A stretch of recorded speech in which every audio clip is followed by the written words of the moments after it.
इसको ध्यान से देख लीजिए और कमेंट जरूर करिएगा कि ये सीक्रेट, ये ट्रेंड आपको पहले से पता था या नहीं। दोस्तों, हमने यूपीएससी जीएस पेपर 2 की ना पिछले 11 सालों के मेंस के पीवाईक्यू की इन डेप्थ एनालिसिस की है और वहां से जो हमें पता चला वो एब्सोल्युटली शॉकिंग था। कैसे एग्जामिनर क्वेश्चंस फ्रेम करते हैं आज मैं आपको बता रहा हूं।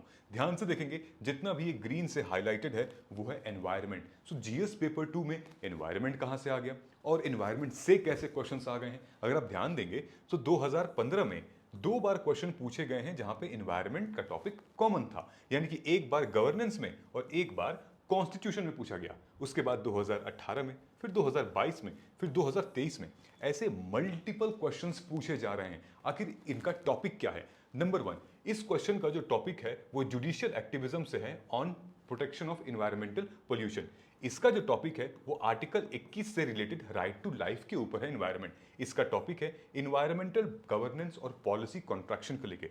इसका जो टॉपिक है वो है एनजीओ का रोल एनवायरमेंटल गवर्नेंस में। लेकिन सवाल तो ये है, इतने सारे एनवायरमेंट के क्वेश्चन जीएस पेपर 2 में क्यों आ रहे हैं? याद है 2017 में जब केएस पुट्टास्वामी जजमेंट आया था तो राइट टू प्राइवेसी के ऊपर बड़े सारे क्वेश्चंस आ गए थे। हालांकि कहीं ना कहीं साइंस एंड टेक और आईटी वाले सेक्शन में भी जाता था। वैसे ही एनवायरमेंट जो है वो जीएस पेपर 3 का सब्जेक्ट है, लेकिन एनवायरमेंटल गवर्नेंस जीएस पेपर 2 में आता है। वहीं सुप्रीम कोर्ट ने भी एक लैंडमार्क जजमेंट बता दी 2024 में कि right against climate change a distinct fundamental and human right.